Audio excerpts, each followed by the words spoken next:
Well, hello. I am back from vacation in North Carolina, back in dreary Ohio, where it's still raining, apparently. I don't know. It was raining when I left. It was raining when I got back. It's kind of awful. Also, I'm exhausted. I'm tired as fuck. I got back last night, and here I am this morning. Well, early afternoon, recording a video because it's TBR time. Actually, TBR would have come out last week if, I was not on vacation. So a little bit late, but it's okay. It's going to be up probably by the 1st. Also, this is going to be a little bit of a difficult month because I'm going to have 5 books this month, which is one more than normal, which normally isn't too bad if the books are small and manageable. But 2 of these are absolute gigantic monsters. So if I don't get them all done this month, one of them might be bleeding into next month, which I actually kind of expect it to, which is all right because it's, we'll get there when we get there. Also, I just want to say that the adventure that I started last month by trying to introduce more female authors into my TBR and reading more female authors over the course of the summer has turned out to be a catastrophic failure, but not quite in the way that I'm making it sound. But we'll talk about that too.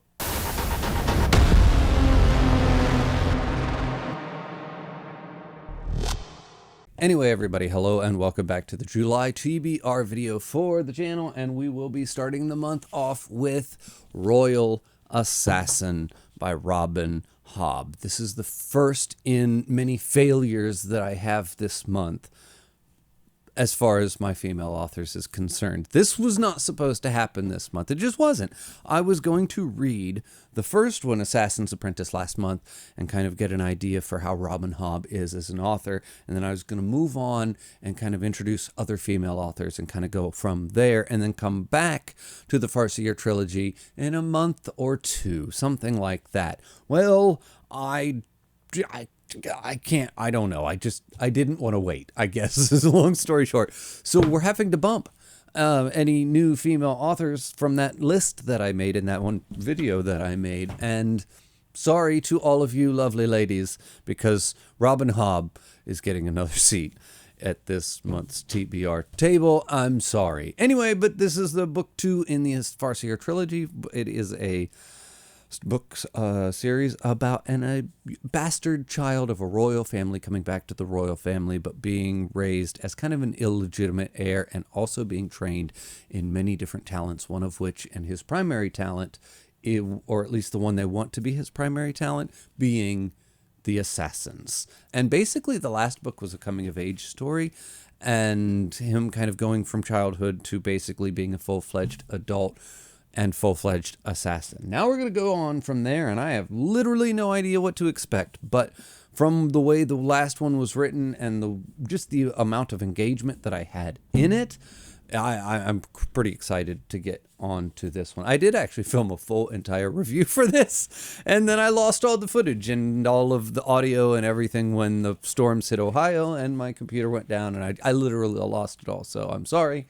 I have also not done the monthly wrap-up for next month, or last month, whatever I'm trying to say. Bear with me, like I said, I'm tired. That'll be next week, so I'll probably just include it in next week's video as just a generalized review, like I will be doing with all the other books that I read last month. I think the only ones that I'm, at this point, going to get dedicated reviews for is, of course, Only Forward by Michael Marshall Smith, because that was the Patreon pick. Those always get a dedicated video. And what's the other one? Piranesi. Oh my God, I'm doing a video on Piranesi for sure. Anyway, where was I? Next book up in the TBR, the next one that I will be reading is, and this one was 100% non-negotiable from the beginning for me personally on a personal level, No Country for Old Men. This is a promise I've been making to my son for a while. He wants to watch this movie. I've never seen this movie. I know that sounds crazy to even admit that I've not seen No Country for Old Men, but I haven't. I also love Cormac McCarthy because The Road is like legitimately one of the greatest books I think I've read ever. And I think it took number 1 spot on my post-apocalyptic, like top 10 post-apocalyptic novels of all time. And if I'm going to watch a movie I've never seen, No Country for Old Men, that's also based on a book by an author I adore, I want to read the book first. So my son wants to watch this movie for movie night, and I won't let him because I haven't watched because I haven't read the book yet. So I need to hurry up and read this book so we can have a movie night and watch No Country for Old Men before he kills me. Anyway, so that's that. I don't know. I don't even know what it's about. It's, it's that movie. It's, the book for the movie. That book. Anyway, No Country for Old Men. This is the one that's going to save my life if I make it through all 5 of these books, because this is the little one. Anyway, there's that.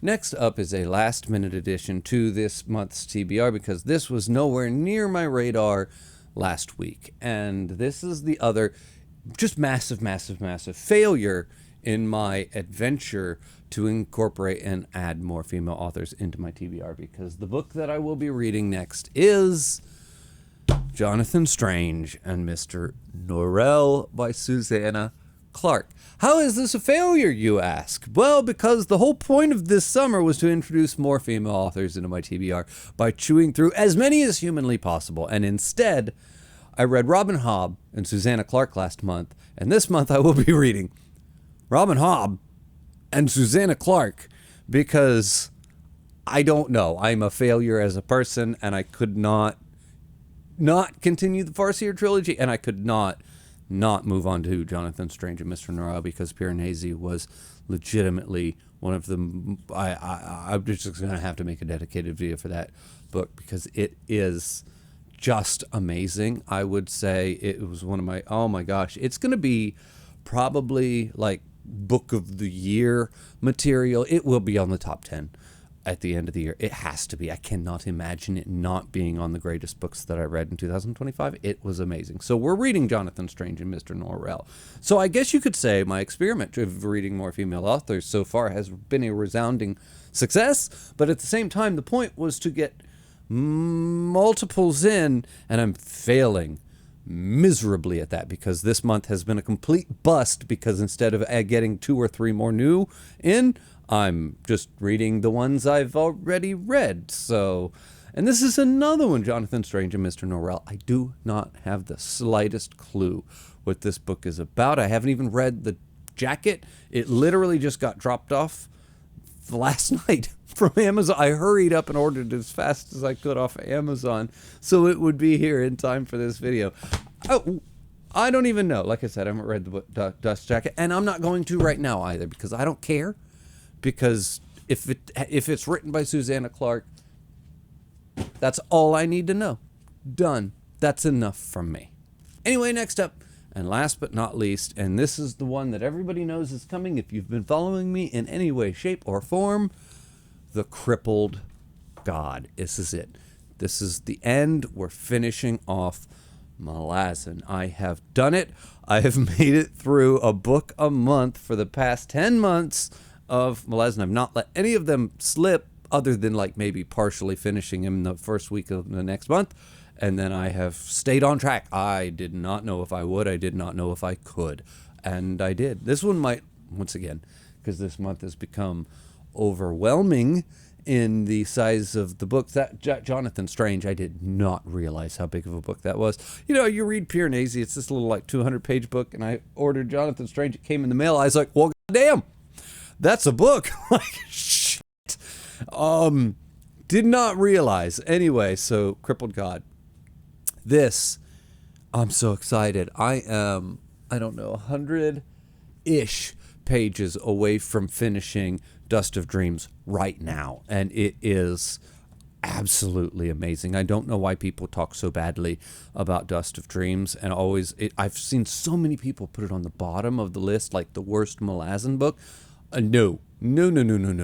Like, just, I don't know, the build up, the tension building for this one.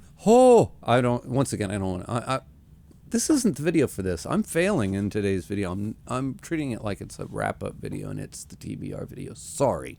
Anyway, we'll be reading The Crippled God by Stephen Erickson. I'm super excited. Like I said, this is the big final epic climax. It is the conclusion of the story. It is the conclusion of everything that we have gone through so far with all of these characters and all of this everything. It is become so big and so epic and so grand, and I can't wait to get to this one. I think if there's any reason why I can get through all of these massive books in this month, it'll be because of this, because of my desire to just get to it and get through it. There is just something about this series that has just really spoken to me, and I've loved so dearly, and everything. I don't know, from the writing to the characters to the world to the everything about it. Malazan. And last but not least, tipping this into 5-book territory, which is what's going to make this month so difficult to get through reading-wise, is the Patreon pick for the month of July, and that is We Have Always Lived in This Castle by Shirley Jackson. This book was then nominated by the patron, Philippe K. And I'm so glad that this one won, simply because it plays into the joke that I'm failing miserably at reading female authors, because, once again, this is a female author, but she's not new to me. I have read Shirley Jackson before because I read The Haunting of Hill House, and this is just, I don't know, I just thought it was hilarious when that one won. Just the cherry on my failure, whatever. Anyway, what was I saying? It's just funny to me. And I'm also pretty excited because I really have been trying to get to reading something more from her, because I really enjoyed The Haunting of Hill House. I thought it was a good book, but I couldn't quite figure out, when I kept hearing everybody talk about it and just say how much it's like the greatest horror story ever written, or it's so scary, or everything, all the good praise that people seem to heap on that book. I didn't quite understand it, and I ultimately felt like it was maybe a little overrated, in the sense that people say it's the greatest thing ever written. I think it was a solidly good book.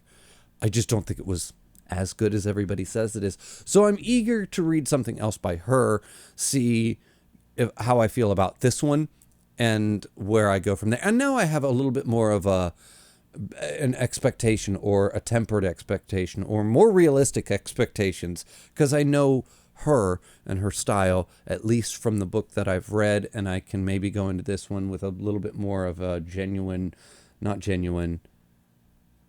more of an idea of what to expect, how to expect it, and what not. And maybe I'll have a different experience from this one. I don't know. We'll see. Once again, not that last book was bad, because it was a very good book. I don't want to give the wrong impression about the quality of her writing or her books. Anyway, that's it. That's the TBR for the month of July. I will be attempting to get through all 5 of these in the next month. Like I said, if I don't, then the Crippled God might slip into the first week of August. But there you go. That's it. If you would like to jump in on any of these with me, go get them now. Let's get started. Let's do this. Otherwise, let me know what you thought of them in the comments below. Let me know which ones you liked, and let me know which ones you expect me to like. As always, everybody, the link for my Patreon's in the description below. The link for my Discord's in the description below. Thank you for watching, and I'll see you next time.